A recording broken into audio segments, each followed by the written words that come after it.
Tapi sebelum saya memberikan analisa saya, pertama-tama saya ingin request atau juga menghimbau kepada teman-teman agar jangan nge-troll atau juga ngebully siapapun pemain dari Timnas Indonesia U19, karena yang saya perhatikan perkembangan di sosial media sejak semalam sampai siang hari ini, banyak sekali di antara teman-teman yang ngebully Arkan Kakak, bahkan membuat memes yang saya pikir tidak wajar ya.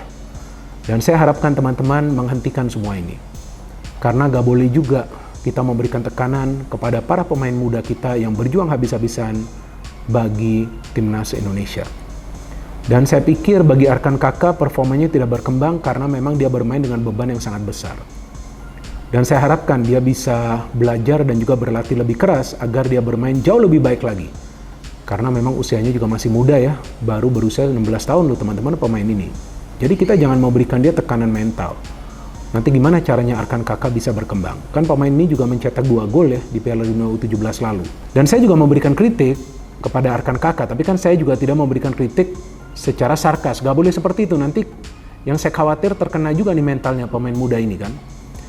Memang dia bekerja keras di atas lapangan, tapi dia tidak bisa bekerja secara cerdas. Nah, saya harapkan nanti dia bisa belajar dan juga bisa berkembang menjadi pemain yang jauh lebih baik. Karena kita butuh juga pemain seperti Arkan Kakak yang kita tahu posisinya ada di striker. Dan Arkan Kakak kan juga adalah pemain yang sebetulnya sudah mulai mendapatkan menit bermain di level klub. Ya kan, bersama Persis Solo walaupun nggak banyak. Nah, setelah Piala AFF muncul banyak ya. Ini bagaimana Raven ini bisa diambil di timnas senior. Karena ketika kita sedang kesulitan untuk mencari striker, seorang permainan ada di lini depan, maka dia tampil oke bersama dengan U19. Banyak yang bilang kalau boleh diangkut ke timnas senior di bawah STY. Raven sendiri berbicara dalam press conference bahwa dia mungkin senang kalau dipanggil, tapi ini step by step. Dia bisa menunggu. Dan kesempatan itu memang terasa sangat sulit karena dia akan persiapkan juga di Piala AFC U20 pada bulan September, ya, di mana akan bertarung dengan Timur Leste. Di sana ada Maldives, ada Yaman. Kita sebagai tuan rumah. Dan ini tentunya akan membutuhkan konsentrasi karena kita akan bermain di bulan September juga di tanggal 5 dan tanggal 10 untuk tim senior ya.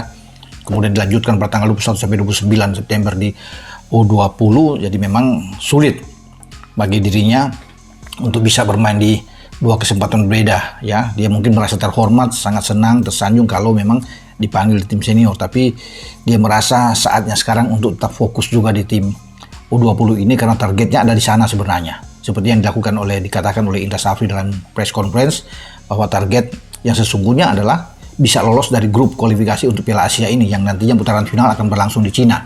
Itu yang menjadi. Tapi sekarang ini bonus yang luar biasa ketika menjadi juara di Piala AFF atau di Asian Cup U19. Makanya Raven sudah mengatakan bahwa dia tetap akan fokus di U20. Ya, boleh-boleh saja kalau memang dia dipanggil di tim senior, semua tergantung dari coach Is juga bagaimana.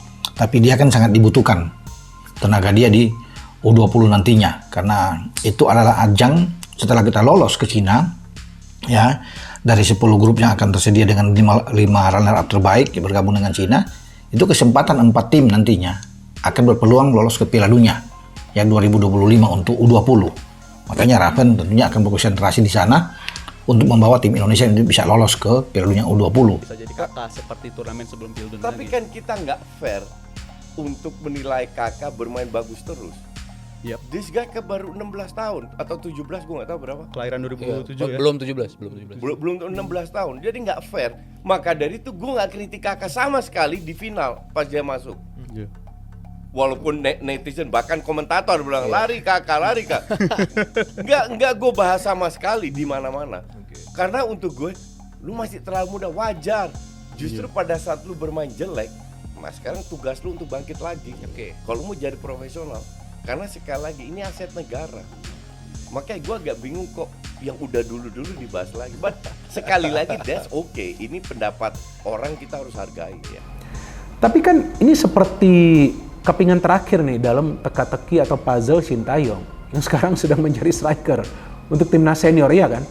Dan jika saya tidak salah, Shin Tae-yong yang sebelumnya bertemu Jens Raven di Belanda loh. Jika saya tidak salah ya. Nah ini yang saya mendapatkan informasi, gak tahu ini bener atau enggak.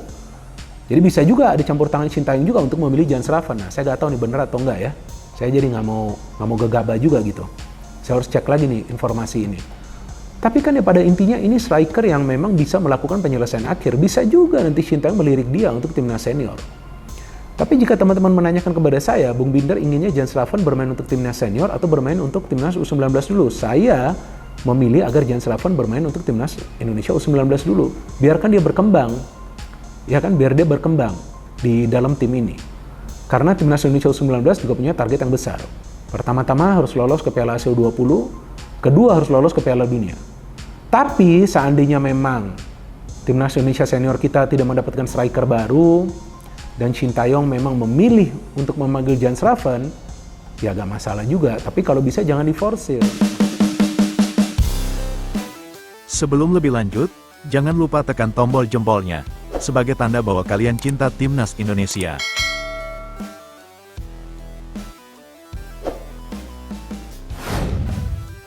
Penyerang timnas Indonesia U19, Jens Slaven berbicara tentang peluang bergabung dengan tim nasional senior. Jens mengaku masih ingin berproses terlebih dahulu sebelum naik level.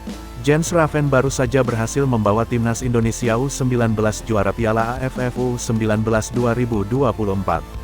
Pemain berusia 18 tahun itu mencetak gol penentu kemenangan dalam laga final melawan Thailand U19 1-0 di Stadion Gelora Bung Tomo, Surabaya, Jawa Timur pada Senin tanggal 29 Juli tahun 2024 lalu.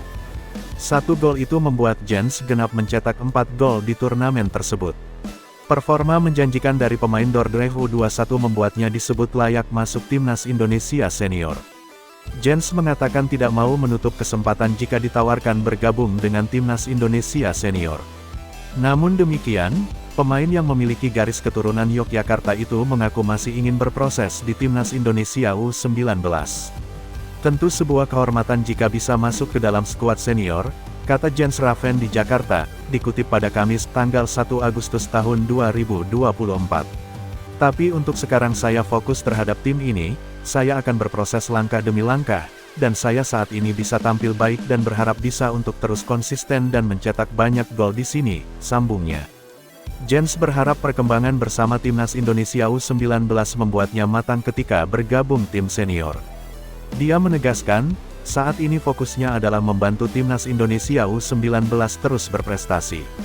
Karena jika nanti sudah waktunya tiba untuk bergabung bersama timnas senior saya akan siap. Jadi sekarang saya harus fokus bersama timnas U20, tutupnya. Berita selanjutnya, Arhan Kakak dihujat publik, Indra Syafri pasang badan.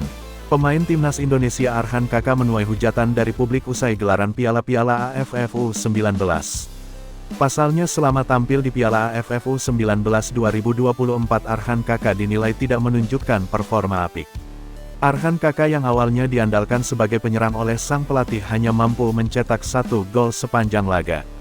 Tak heran jika di akhir sisa laga, Indra Syafri lebih mengandalkan pemain naturalisasi Jens Slaven di lini depan.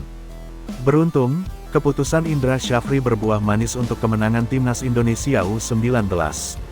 Penampilan Arhan Kakak yang dinilai buruk publik memunculkan serangan kritik terhadap pemain berusia 17 tahun itu. Atas aksi publik tersebut, pelatih Indra Syafri pasang badan membela anak asuhnya. Menurut Indra, aksi publik dalam mengkritik Arhan Kakak tidak dapat dibenarkan karena cenderung menghujat. Indra menyatakan wajar bila pemain usia muda memiliki fase turun dan naik dalam penampilannya. Menurut Indra, publik pecinta sepak bola seharusnya justru membesarkan hati pemain untuk memotivasi. Indra Syafri menambahkan bahwa jika publik ingin menghujat pemain karena dinilai tidak memberikan penampilan terbaik, maka orang yang pantas disalahkan adalah dirinya sebagai pelatih. Mohon saya yang dibully, jangan pemain saya, kasihan. Arhan Kakak baru usia 17 tahun, ungkap Indra dalam wawancara di Jakarta. Kasihan gak sama anak-anak usia 17 tahun. Tambahnya, Indra meminta publik untuk tidak menghakimi pemain yang dinilai kurang perform. Ia pun menilai akan lebih baik jika publik menghujat dirinya dibanding pemain. Kalau saya sudah khatam dibully, silakan mau bully apa, paling-paling dosa saya berkurang, ujarnya. Jadi saya mohon jangan pemain saya yang dibully, ujarnya. Hujatan publik kepada Arhan Kakak berawal dari aksi selebrasi golnya di laga Piala Dunia U17 2023. Saat itu Arhan Kakak melakukan joget tren Terminator usai melesakkan gol ke gawang lawan. Namun rupanya selebrasi itu dinilai berlebihan oleh banyak warganet. Akibatnya hingga kini Arhan masih kerap dihujat publik, terutama melalui media sosial. Menurut Indra Syafri, hujatan publik secara tak langsung memengaruhi penampilan Arhan Kakak di lapangan, terlebih di usianya yang masih muda. Indra Syafri sangat menyayangkan aksi warganet terhadap Arhan Kakak dan berharap hujatan publik terhadap pemainnya itu dapat berhenti. Berita selanjutnya, media China sindir timnas Indonesia dengan sebutan tim Belanda versi Asia, gara-gara banyak naturalisasi pemain. Media China, Sohu, sindir timnas Indonesia dengan sebutan tim Belanda versi Asia. Penyebabnya, ada banyak pemain naturalisasi asal Belanda yang kini memperkuat timnas Indonesia. Ya, PSSI menggenjot program naturalisasi untuk pemain keturunan Indonesia.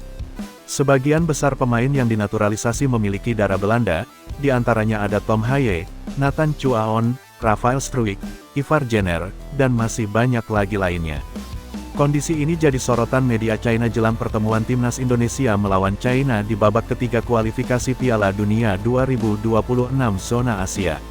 Kedua tim diketahui tergabung di grup sama, yakni grup C, bersama Jepang, Australia dan juga Arab Saudi. Media China pun menilai timnas Indonesia punya ambisi besar untuk bisa lolos ke putaran final Piala Dunia 2026. Bahkan, ambisi itu dinilai lebih besar dari rival lainnya, seperti Bahrain. Soha memiliki pandangan itu karena melihat kondisi skuad timnas Indonesia yang makin kuat saat ini. Mereka menyebut timnas Indonesia sudah meningkatkan skuadnya di segala posisi. Dibandingkan Bahrain, Indonesia punya ambisi besar untuk bisa kembali ke putaran final Piala Dunia. Indonesia sudah melakukan naturalisasi gila-gilaan, tulis media China, Sohu, dikutip Rabu, tanggal 31 Juli tahun 2024. Mereka secara komprehensif meningkatkan susunan pemain lapangan depan, gelandang, bek dan penjaga gawang menjadi tim Belanda versi Asia, sambungnya. Timnas Indonesia sendiri akan memulai perjalanan di babak ketiga kualifikasi Piala Dunia 2026 zona Asia dengan bertandang ke Arab Saudi. Laga itu akan digelar pada tanggal 6 September tahun 2024 pukul 1 waktu Indonesia Barat. Sementara itu, China akan menantang Jepang pada tanggal 5 September tahun 2024. Pertemuan timnas Indonesia melawan China sendiri akan digelar pada tanggal 15 Oktober tahun 2024. China akan main di kandangnya lebih dahulu dalam laga tersebut.